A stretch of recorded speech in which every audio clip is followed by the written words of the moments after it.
Hello everyone, my name is Moji. You're watching a Bitcoin Bubble news channel. This is the first infrastructure layer in history that everyone can participate in because of the different incentives that come with a token system versus equity. Once people understand that these are essentially decentralized businesses that run and sell block space, they start to see how special this infrastructure layer is. Therefore, when I look at it, I only see how much the room has grown.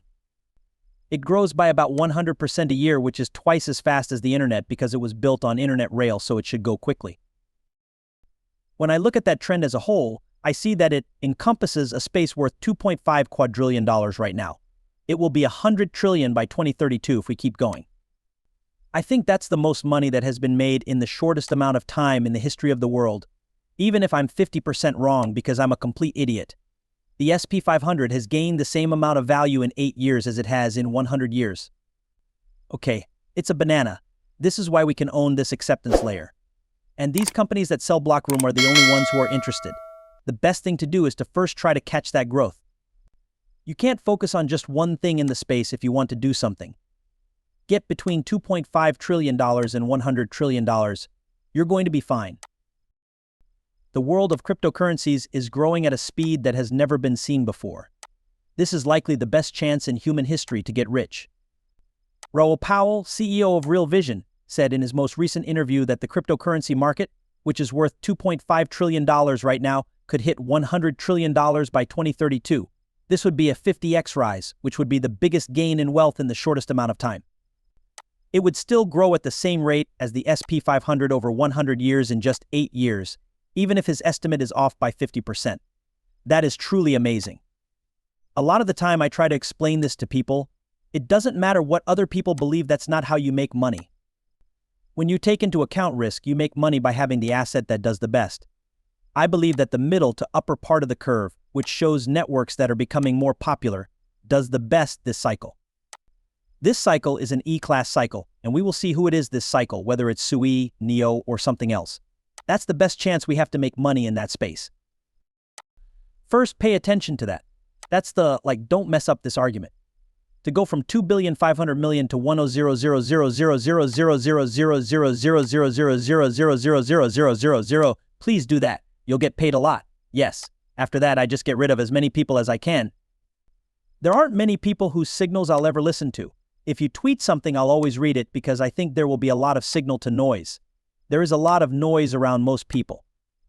And so I'll keep an eye on it to see how people feel and find any interesting bits, but I try to ignore as much as possible and stick with what I know until something shows that network growth is slowing down. Just write that down. Then I don't have FOMO for the rest. I don't do it. I don't spread then. Last time I did that, I tried to get the word out about this story and that story. And what I do now is very easy. It can't be broken. The map is now next to Solana. I will put some money into something that looks like it will be a long-term trend against Solana. Again, that kind of work will only make up about 10% of my collection. But those can make you a lot of money. Because they were better than Solana, that's what got me interested in WIF and Bonk. I thought, okay, I can do that. Okay, now if you show me something, I'll look at it. Just show me the chart where you do better than Solana. Okay. I find it very easy to follow that discipline because, as I see it, everything is linked to the same debt refinancing cycle. This, along with the fact that every asset in the world is correlated, makes it the easiest time in history to take big risks. Because the left tail has been taken out by the central banks who say we can't let collateral fall too far, so we'll make money worth less. Holy crap, if this is true, we have the easiest chance ever to take a risk. So excited. Focus seems to be the way to go. Some people can focus very hard on the tail part and get it right, but it's not likely, and if they do, they'll break the first rule, which is to not mess this up. Because if you get taken out in the cycle and lose your money, and this cycle is going from 2.5 trillion to 100 trillion, that's bad. I try to keep things as simple as possible, and I've got it down to this. This is what's going on. As we've talked about, it's the new infrastructure that holds the internet together, and people are still confused when I go around selling our Thunder funds. There's this Bitcoin story, that Bitcoin story, and I'm like, stop. They are all decentralized companies that sell block space, but their block space is different, or their stories about what makes their block space unique. Working well. When people realize that these are basically decentralized businesses that run and sell block space, they start to understand what makes this infrastructure layer special. It's the first infrastructure layer in history that we can all be a part of. This is because of the different incentives that come with a token system versus equity. So when I look at it, all I see is how the space has grown. 100 and something % a year, which is twice as fast as the internet. Since it was built on internet rail, it should go quickly. When I look at that trend as a whole, I see that it encompasses a space worth $2.5 quadrillion right now. By 2032, it will be 100 trillion. I think that's the most money that has ever been gathered in such a short amount of time.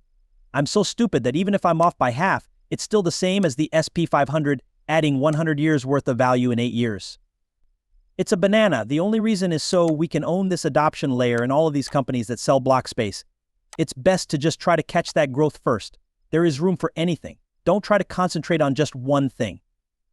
Just take a picture of 275 trillion to 100 trillion. You're going to be fine. I get it from the point of view of an investor.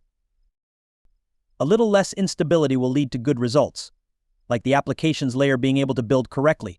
Things aren't based on price, and we have time to test them. But I don't think the pessimism about money will go away because it can't. For every 35-year-old, a 30-year-old is so screwed up that they don't have a choice. They are only going to go to poly markets or the lottery if they don't do this. We boomers like to play the game. They're just going to big stores. They don't have any good things that could come from stopping it now?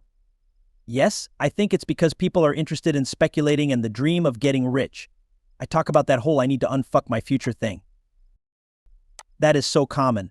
I believe it will be hard for it to leave crypto.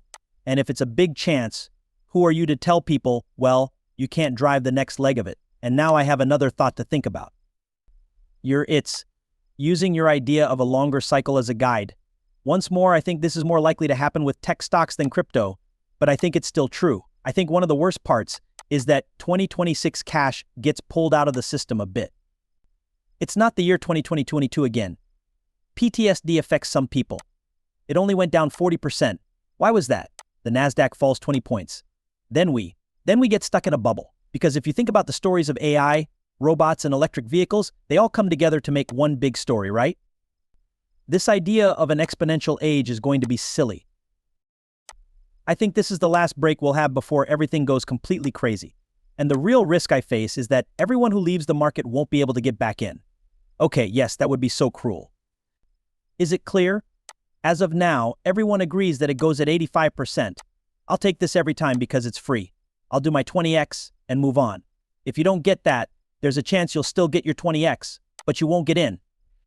Because you still need to wait. I have noticed that a lot of people do understand the everything code. A lot of people, though, are completely shocked. Some people say it's not possible to be this easy. It could be, and it's not more likely to be totally wrong until everyone believes it. Okay. When you hear the opposite point of view, most of them aren't very well founded. They usually say things like, information is coming back, it's going to be like the 1970s again or something similar. Don't pay attention to any of that unless someone has a good reason for why cash wouldn't come back or how they could let the debt be refinanced. For me, the only way is for GDP growth and the